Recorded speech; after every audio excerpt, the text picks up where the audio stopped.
I'm here with David Offerman, President and CEO of IEH Corporation, ticker symbol IEHC. Hello, David. How are you doing? Andrea, how are you? I'm great. It's nice to see you.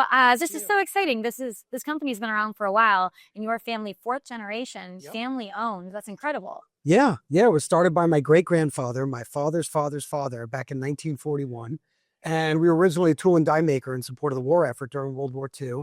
Have gone through a lot of iterations over the years. We were in consumer electronics in the 50s into the 60s, and then got into printed circuit board connectors with our signature hyperboloid technology. And that's what we've been doing for really the last 30 plus years. That's a basis for, where we are today. Yeah, that's great. I was going to ask for an overview. You just gave it. It's nice to really understand what exactly you do. Last 5 years have been kind of harder. What are some of the hurdles that you faced, and what's your plan to overcome them? Sure. So prior to 2020, we had enjoyed a very long stretch of profitable year-over-year debt-free growth. When I joined the company full-time in 2004, we were $5 million a year. We took that up to 35. We started making a lot more money. Our stock went from 20 cents a share to $23 a share. So pretty good rate of return. But then we got hit with what I call two consecutive black swan events. The first was the Boeing 737 MAX. We had those two crashes in 2019.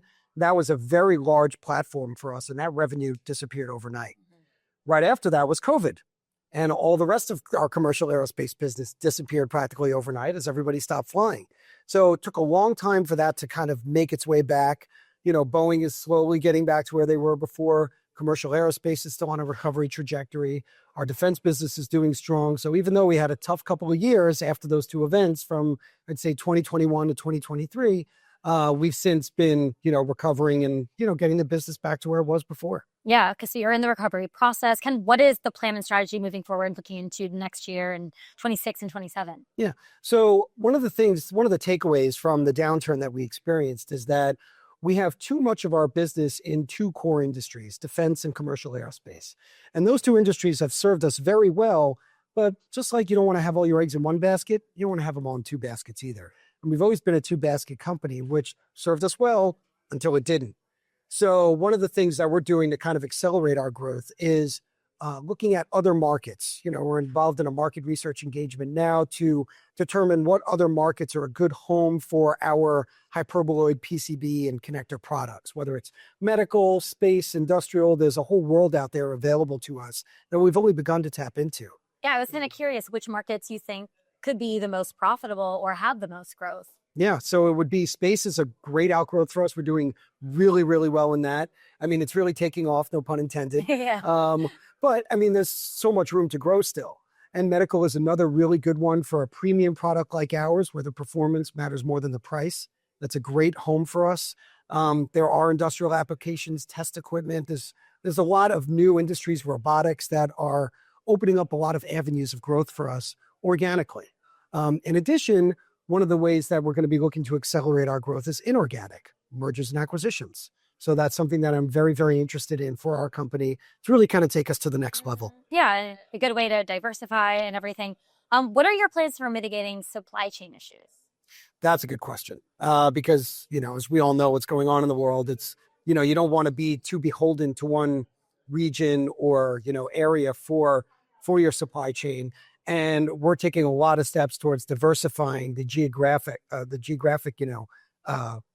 breadth of our supply chain to make sure that if there's a tariff over here, we can work over there, or vice versa. So it's a process. Like a lot of companies, we're kind of taking it one day at a time as things change on a daily basis. Yeah. Do you expect that is going to be kind of a big hurdle you'll have to attack? I don't think so. In the sense that tariffs or, trade barriers might hurt us, they're going to hurt our peers in the same way. So it's not going to put us at a competitive disadvantage.